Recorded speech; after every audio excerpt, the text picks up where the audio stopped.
Hi guys, I'm just outside here, just in my backyard. It's a full moon tonight. It's actually called the strawberry moon. It's a full moon on the summer and winter solstice, which is tonight. So in the southern hemisphere, which I'm in at the moment, it's going to be the longest night of the year, and in the northern hemisphere, it's going to be the longest day of the year, where it's summer. So I thought I'd do this, put this quick little um, in the field tutorial together on how to photograph the full moon. It is a question I see popping up in the forums and the Facebook groups all the time.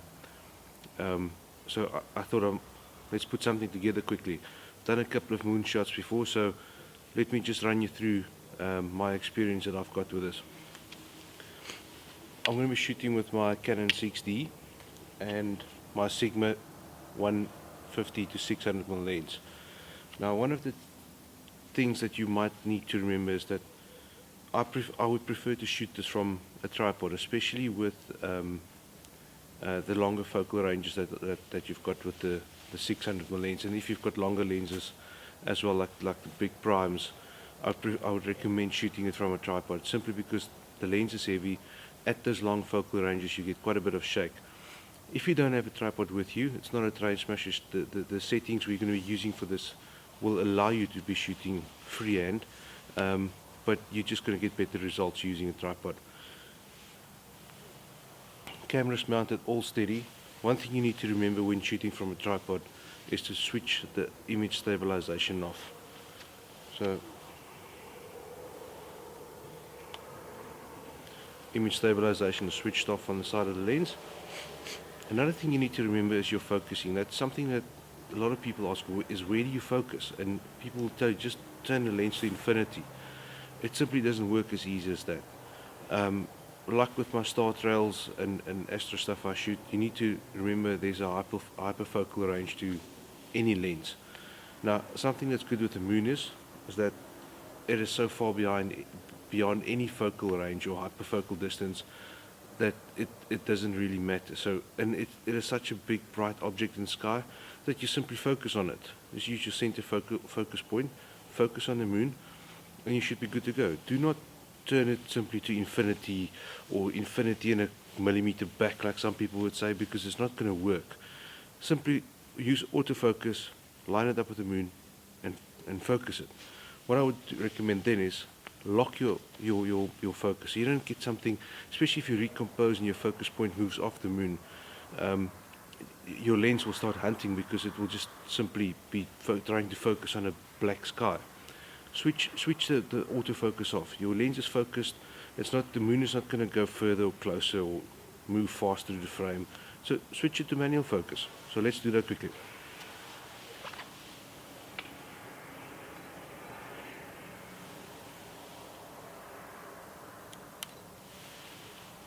Focus is set, done deal. Right, now to get to some of the settings. Now, some people might think that because you're shooting at night, you're going to be using long shutter speeds. No, you're not, because if you're going to be doing that, you're simply going to get a white blown out moon in your image. So the settings I've got at the moment is ISO 1600, f6.3, which is the widest this lens can go, at 600mm, must just add that, and my shutter speed of 1/30th of a second. So let's just have a look.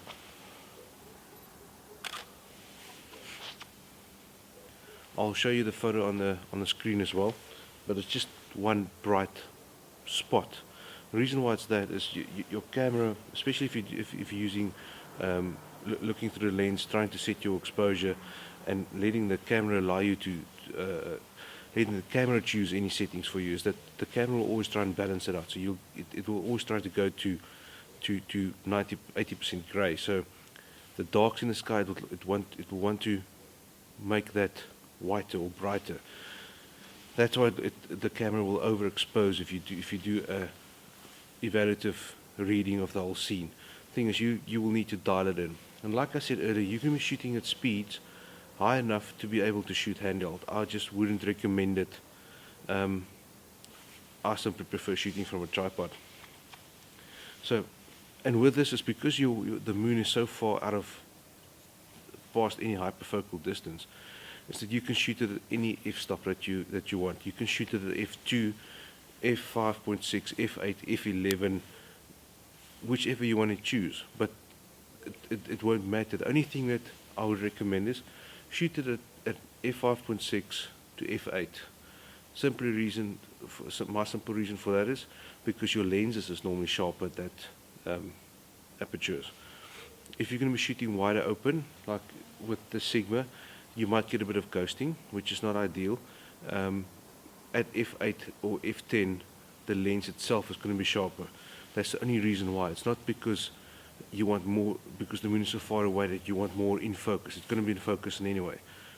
You simply want to get the best image quality out of the lens, and that normally happens at some of the higher f-stops. So let's quickly do that.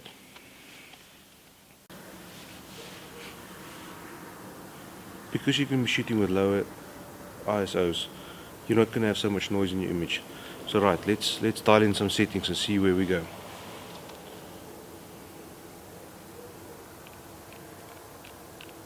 I'm going to keep this on ISO 1600 for now, so you can just see what I mean by that.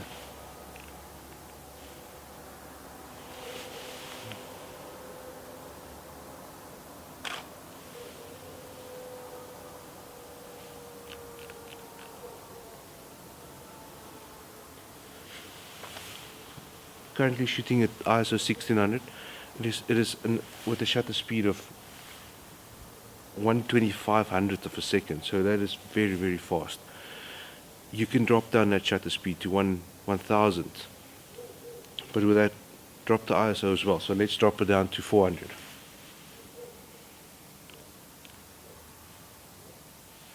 ISO 400, f6.3, 1/1000th of a second.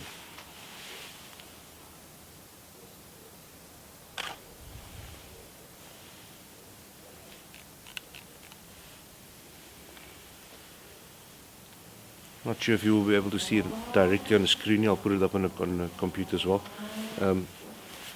Really good detail in that moon.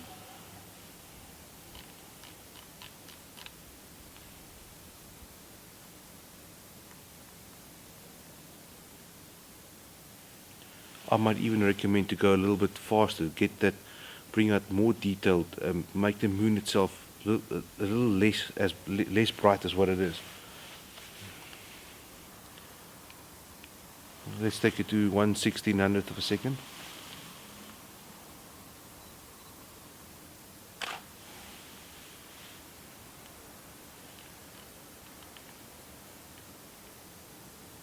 There we go. I would say that's pretty bang on with detail.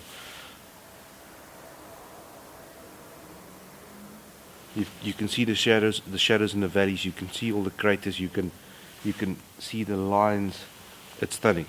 So let's play around a little bit more. Let's close down the aperture and shoot with the even slower shutter speed. It's not going to go that much slower. Taking it to f10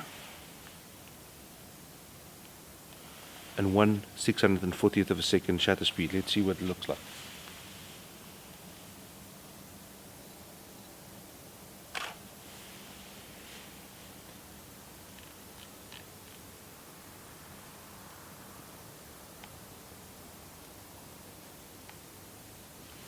Exposure's bang on. Image quality looks exactly the same on the back of the camera, so I would be curious to see if there's a difference on the computer, but we'll discuss it when we get there, because I'm going to do a little bit of section in there on how to edit your lunar images.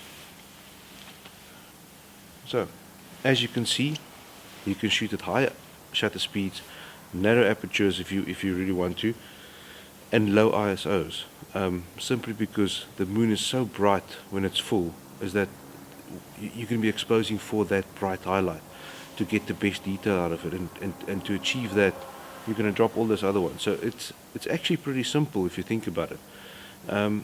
In terms of gear to shoot this with, like I say, you don't need the high ISO capabilities of the more expensive professional cameras. You can shoot this with the entry-level camera. With a crop sensor camera, you can couple it even with a 70-200 lens, and you're going to sitting at long end on 300 millimeters. You can put a 2x converter on it as well. even with manual focus, on like a, let's say 7200 f4, on a crop sensor body, you're going to be sitting with close to 600 millimeters of zoom. A lens like this, the Sigma 150 to 600, which I've got here, is a fantastic lens for this. You don't need to have expensive gear to get the best moon photos. Professional gear will definitely help. There's a reason why it's got the price tags. It is better, but like I said, any guy can shoot this. If you're shooting with a bridge camera or a consumer camera, stay away from the automatic settings. Go to the manual settings. Tell the camera what needs to be done. As you can see there, this is simply in my backyard. F10, 1/640th of a second, ISO 400. You can do that with any camera. With the bridge camera, the new super zooms will be fantastic. But those super zooms, you must have on a tripod. Don't shoot handheld because it is so shaky, and it's got the built-in optical stabilization systems in the lenses, which is not ideal for what you want to be doing here. So get it on a tripod. You can't switch those things off. So put it on a tripod. If you've got a cable release, even use the cable release as well. Focus it because you'll be able to see it on the screen on those bridge cameras, and make sure you get the shot. Well, for now, I hope I could have helped you with that quick little in the field lesson, even though it's my backyard.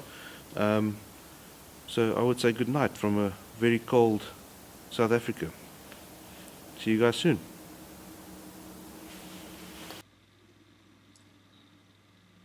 Okay, let's have a quick look at some of these images in Lightroom. Now, for basic editing of your full moon images, you don't need much more than just Lightroom. You can take it into Photoshop and do a little bit more to it, but for just the basic stuff, Lightroom is more than adequate for it. So let's quickly have a look at some of the images that I photographed at various different settings. So this was the one that the camera gave me the reading. F6.3, 1/30th of a second, 600 millimeters, ISO 1600. And you can see the moon is just one big white ball of light in the sky, with no detail. Now, if we quickly go into the develop module and see if we can maybe rescue something there, which I highly doubt. You see, even if I bring my exposure down, there is no detail in that moon whatsoever. So that one is definitely discarded. So let's go on to the next one. Shot at exactly the same settings. Here we go. There is a little bit more detail in there. ISO 1600, 600 millimeters, f6.3 at 1/2500th of a second. And you can see there's some good detail in that moon. It's still a little bit bright. Next thing we did is we dropped the ISO and kept the shutter speed high as well. So you're going to have a more clean image versus one with a bit of noise. So in this image you can see that was the previous one, losing quite a bit of detail. Now you should be able to rescue this by dropping the exposure a little bit, but this was the one shot at ISO 400, 1/1000th of a second. Some really good detail in there. Next one was shot at 1/1600th of a second, a little bit darker, a little bit more detail in there. With that, the next one we did is we went up to f10 at 1/640th of a second, and that one was shot at the same settings. And the last one, which is one that I edited a little bit in Photoshop earlier. Let's work on that one. Why this one is I shot it a little bit to the side so it's got more room to crop. So the first thing I would do is I would crop it a tad. Even at 600 millimeters on a full frame, the moon is a little bit smaller in the frame, so let's just bring it down a bit. Next thing I would do is I would zoom in on the moon. You can increase your exposure a tad, contrast. Now what you want to do is you want to bring out those darks in those valleys and those craters on the moon. So push the contrast a little bit. You'll see now that the highlights also go upwards. So drop the highlights a tad.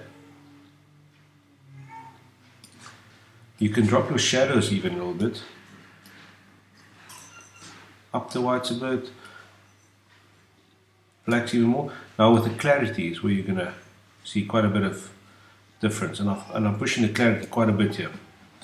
Now as you can see, the moon is quite blue, which is not the way it looks in the sky. So I would increase the white balance a little bit to get it more to the greyish color. Around about there is good for me. Now if you want to bring out lots of detail, a lot of color out in the moon, because there's quite a bit of blues and stuff in there, you can increase your saturation. I hardly ever touch the saturation slider, but you can do it in the moon. I just prefer a little bit of vibrance for a little bit of color that's there. It's a monochrome planet in anyway, so. And just to look at a before and after on that.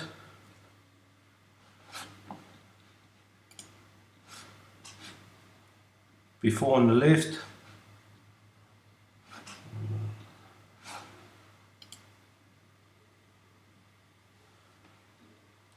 At the top is a before image, the bottom is the edited one.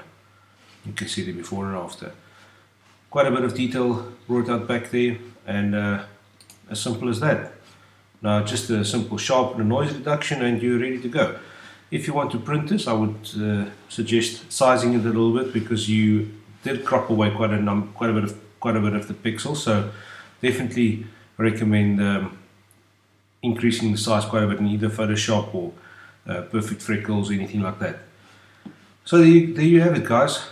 Quick and simple editing on your full moon shots. It is not as difficult as it looks. Easy to shoot, easy to edit, and it looks fantastic.